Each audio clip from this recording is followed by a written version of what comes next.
This channel does not promote any violent, harmful, or illegal activities. All content provided by this channel is meant for an educational purpose only.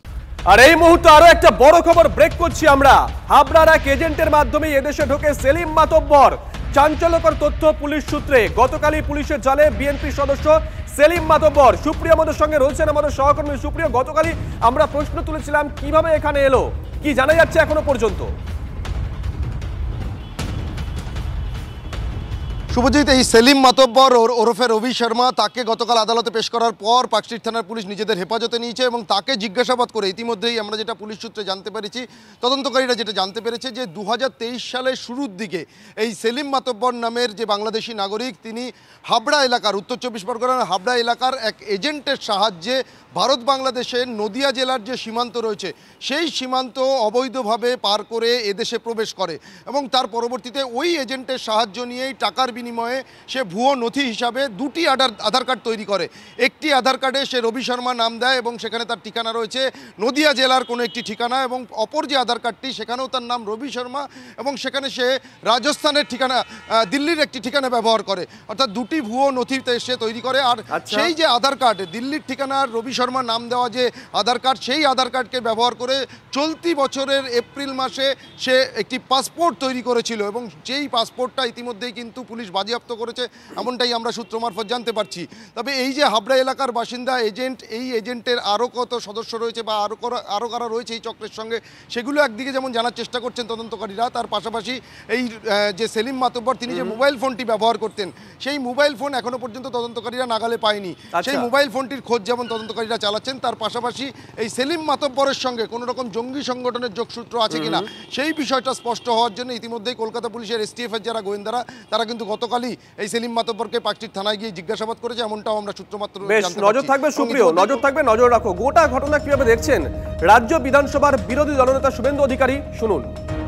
বিলম্বে NIA এবং enforcement directorate আরও সক্রিয় হওয়া উচিত এবং ভারত সরকারের স্বরাষ্ট্র দপ্তরের বিশেষ আইন এনে পশ্চিমবঙ্গে বর্ডারে সরাসরি জমি ক্রয় করা উচিত বাজার মূল্যে।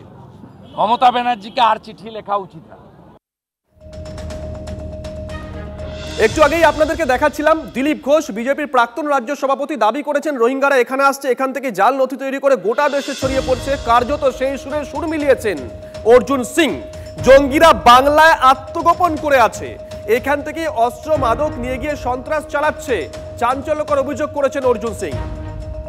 জঙ্গিরা আত্মগোপন করে আছে, এখান থেকে ফান্ড কালেকশন করছে, এখান থেকে আর্মস কালেকশন করছে, এখান থেকে ড্রাগস নিয়ে যাচ্ছে। ওরা যারা ইসকনের উপরে হামলা করছে তাদেরকে ড্রাগ এডিক্ট বানিয়ে দিয়েছে। যেরকম আপনারা জানেন পাকিস্তানে আতঙ্কবাদীদেরকে সবসময় ড্রাগ এডিক্ট বানিয়ে এইসব ঘটনা করানো যায়। সেম জিনিস ফ্যান্সি ড্রিল এখান থেকে বাংলা থেকে পাঠানো হচ্ছে, ওখানে ড্রাগ পাঠানো হচ্ছে, ব্যাপকভাবে ওখানে জঙ্গি তৈরি করা হচ্ছে।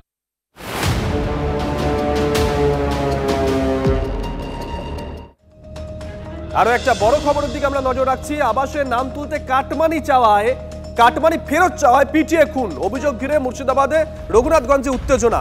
নিহত কালু শেখের পরিবার দাবি করছে মিঠিপুরের তৃণমূলের বুথ সভাপতি মিঠু শেখকে আবাসের তালিকায় নাম তোলার জন্য 5,000 টাকা দেওয়া হয়, কিন্তু তালিকা বেরোনোর পর দেখা যায় কালু শেখের নাম নেই সেই তালিকায়। এরপরেই তৃণমূল নেতার কাছে টাকা চাইতে যান কালু। অভিযোগ সেখানে তাকে বেধড়ক মারধর করা হয়, মেরে মাথা ফাটিয়ে দেওয়া হয়। কালু শেখকে প্রথমে জঙ্গিপুর মহকুমা হাসপাতালে, পরে কলকাতার এনআরএসে ভর্তি করা হয়, সেখানেই আজ মৃত্যু হয় তার। তৃণমূল নেতার বিরুদ্ধে রঘুনাথগঞ্জ থানায় অভিযোগ দায়ের করেছে নিহতের পরিবার। ঘটনায় টায়ার জ্বালিয়ে বিক্ষোভ দেখায় বাম ও কংগ্রেস।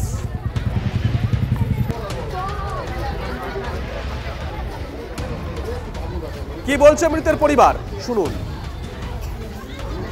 বলে সার্ভের সময় দিয়ে নাম না থাকায় এই 2-3 বছর আগে ধরেন টাকা নিয়েছে, দিয়ে ওই কালকে টাকাটা চাইতে গেছে ওর কাছে, যে ভাই যখন বাড়ি পেলাম না আমার টাকাটা আমাকে দিয়ে দাও, দিয়ে ওকে বেধারাক্কা মারধর। যা পেয়েছে দেখতে পাইনি চোখে, কারণ লোহা কাঠ যা পেয়েছে এক কথায় তাতে বেধারাক্কা মারধর। আমরা এখানে হসপিটালে দেখলাম কান দিয়ে ব্লাড আসছে আর বমি করছে। আমরা চাইছি ওর সাজা হোক, আমরা অন্য কিচ্ছু চাইছি না। কি করেন, কি নাম এই তৃণমূল নেতার? এই মিঠুন শেখ। আচ্ছা, আর সে এলাকায় তৃণমূলের কোন পোস্টে আছে, কি করে? পোস্টে ওই রকম নাই, কিন্তু কর্মী দাপট আছে। কোন নেতার ছত্রছায়াতে থাকে? তৃণমূলের। আবাসের দুর্নীতির বলি মুর্শিদাবাদের রঘুনাথগঞ্জে তৃণমূলকে তোপ বিজেপির। এর প্রমাণিত হলো তৃণমূল মানেই দুর্নীতি, খুনি, আক্রমণে অগ্নিমিত্রা পাল। আক্রমণে বামেরাও ভোটে জেতাতে পারলেই তৃণমূলের 7 খুন মাপ। তীব্র সমালোচনায় শতরূপ ঘোষ। আর আজকে আমাদের মুখ্যমন্ত্রী সংখ্যালঘু সম্প্রদায়ের তোষণের রাজনীতি করছেন, তুষ্টিকরণের রাজনীতি করছেন। তিনি বলছেন তিনি নাকি সংখ্যালঘুদের সমস্ত উন্নয়নের কাজ করেছেন। এই তো হচ্ছে সংখ্যালঘুদের আজকে অবস্থা। সংখ্যালঘুদের আজকে জীবন বলুন, তারা যেখানে থাকে সেই জায়গা বলুন, বা এই ধরনের যারা আবাস যোজনার গরিব মানুষ টাকা দিয়েছে সেই টাকাতেও যে দুর্নীতি বারবার আমরা বলছি, সেখানেও আজকে দেখতে পাওয়া যাচ্ছে তৃণমূল নেতারা টু এই এক্সটেন্ট যাচ্ছে যে তাকে পিটিয়ে খুন করে দিল। আজকে তৃণমূল মানে যে দুর্নীতি, তৃণমূল মানে যে অনৈতিকতা, তৃণমূল মানে রেপিস্ট, তৃণমূল মানে মার্ডারার, এটা আরেকবার প্রমাণ হলো। পঞ্চায়েত ভোটের আগে নিজের মায়ের পেটের ভাইকে তো খুন করে এই কারণেই, যাতে পঞ্চায়েতটা দখল করে আবাসের টাকা খাওয়া যায়, যাতে 100 দিনের কাজের টাকা খাওয়া যায়, কোটি কোটি টাকা যাতে চুরি করা যায়। গত পঞ্চায়েত ভোটের আগে কুচবিহারে সভা করতে গিয়ে মুখ্যমন্ত্রী বলেছিলেন যে এইবার থেকে পঞ্চায়েত আমি চালাবো, এবার থেকে লোকালি আর কেউ কিছু করবে না, নবান্ন থেকে আমি পরিচালনা করব, পঞ্চায়েতে কিভাবে কি অ্যালটমেন্ট হবে, আবাস থেকে শুরু করে 100 দিনের কাজের অ্যালটমেন্ট আমি নবান্ন থেকে দেখবো। আপনি নবান্ন থেকে কি দেখছেন? একজন তৃণমূলের লোক অন্য মানুষকে খুন করে ফেলছে, এটাও কি তাহলে নবান্ন থেকে আপনি করাচ্ছেন? যে টাকা উঠছে তার ভাগ আপনার কাছে যাচ্ছে। আর এই মুহূর্তে আমরা যে ছবি দেখাচ্ছি, হকার উচ্ছেদ ঘিরে বিরাটি স্টেশনে তুলকালাম। স্টেশন চত্বরে অবৈধ দখলদারি উচ্ছেদ, রেল পুলিশের সঙ্গে হকার কমিটির তর্কাতর্কি। রঞ্জিত আমাদের সঙ্গে রয়েছেন, আমাদের সহকর্মী রঞ্জিত। এই হকার উচ্ছেদ করতে গেলে বা যে কোনো উচ্ছেদ করতে গেলে একটা নিয়ম মানতে হয়, সেই নিয়ম মেনেই কি সবকিছু হচ্ছিল? তাহলে সমস্যা কোথায়?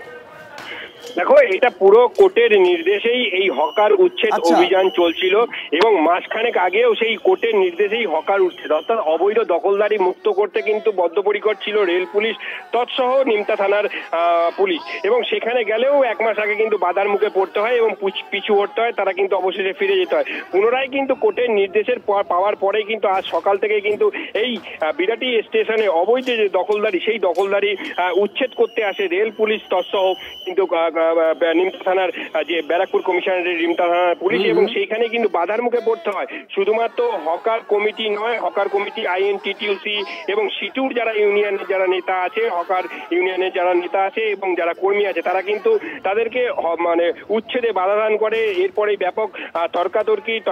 নজর থাকবে রঞ্জিত, নজর থাকবে, নজর রাখো। অন্যদিকে বাসদনির ব্রহ্মপুরে ধুন্ধুমার, আক্রান্ত পুলিশ। সকালে পুলিশের কাছে ফোন আসে বৃদ্ধ বাবাকে মারধর করছে ছেলে। বৃদ্ধকে বাঁচাতে গিয়ে বিপাকে পড়ে পুলিশ। অস্ত্র নিয়ে পুলিশকে ধাওয়া করে ছেলে Rudradip Bhattacharya. Constable civic volunteer আক্রান্ত হন, পুলিশের গাড়ি ভাঙচুর করা হয়। অভিযুক্তকে ইতিমধ্যেই গ্রেপ্তার করেছে পুলিশ। পাগল যায়নি ওকে, কোনোদিনই মনে হয়নি যে পাগল। আজকেই শুনছি এইরকম অবস্থা। কখনো নিজের মনে নিজে হেঁটে যেত, আসতো, এইসব দেখতাম। অন্য লোকের সাথে কিছু করে না, ও যা কিছু করে সব বাবার সাথে। মাথায় রাগ উঠে গেলে ও যাকে তাকে মেরে দিতে পারে। ওর মা মারা গেছেন কতদিন? ওর তো নিজের মা নেই, সৎমা আছে। মা কবে মারা গেছে সেটা আমরা বলতে পারবো না। সৎমা শুনছি তো আমেরিকা থাকে। ঘটনার সূত্রপাত হচ্ছে এই এলাকা থেকে। এই এলাকার এক সময়ের নামকরা একটি স্টুডিও, ইন্দুজা স্টুডিও, সেই স্টুডিওর মালিক শম্ভু নারায়ণ ভট্টাচার্য এবং তার ছেলে রুদ্রনারায়ণ ভট্টাচার্য এই ঘরেই তারা থাকতেন, বাবা ছেলে থাকতেন। এবং যেটা এলাকার বাসিন্দাদের অভিযোগ, প্রায়শই ছেলে বাবার ওপর চড়াও হতো। গতকাল বিকেলবেলাও কোনো একটা কারণে সে বাবার ওপর চড়াও হয় এবং বাবাকে ব্যাপক মারধর করে। এবং সেখান থেকে কোনোভাবে এই এলাকার মানুষজন কেউ পুলিশকে খবর দেয়। আজকে সকালবেলায় পুলিশ আসে ওই বৃদ্ধকে উদ্ধার করবার জন্য। বৃদ্ধ গুরুতর জখম, এমনটাই খবর পেয়ে পুলিশ অ্যাম্বুলেন্স নিয়ে আসে। এবং আসার পর যেটা প্রত্যক্ষদর্শীরা বলছেন, এখানে যে মুহূর্তে পুলিশ ঢোকে তখনই রুদ্রনারায়ণ ভট্টাচার্য অর্থাৎ অভিযুক্ত ছেলে, তার সে পুলিশের ওপর চড়া হয়। তার হাতে ধারালো অস্ত্র এবং ছুরি ছিল এবং যে অ্যাম্বুলেন্স, সেই অ্যাম্বুলেন্স রীতিমতো ভাঙচুর করা হয় এখানে দাঁড়িয়ে, অর্থাৎ বাড়ির সামনেই। ওই যুবক পুলিশ কর্মীদের একদিকে যেমন ধারালো অস্ত্র নিয়ে তাড়া করে, প্রাণভয় পুলিশ কর্মীরা পালিয়ে যায় এবং এই অ্যাম্বুলেন্সটি পুরোপুরি ভাঙচুর করা হয়েছে। ভাঙচুরের যে চিহ্ন আমরা দেখতে পাচ্ছি ইন্দুজা স্টুডিওর সামনে, অর্থাৎ এই যে বৃদ্ধের বাড়ির সামনে কাঁচের টুকরো ছড়িয়ে রয়েছে। অ্যাম্বুলেন্সের যে উইন্ডস্ক্রিন, সেই উইন্ডস্ক্রিন খুলে পড়ে যায়।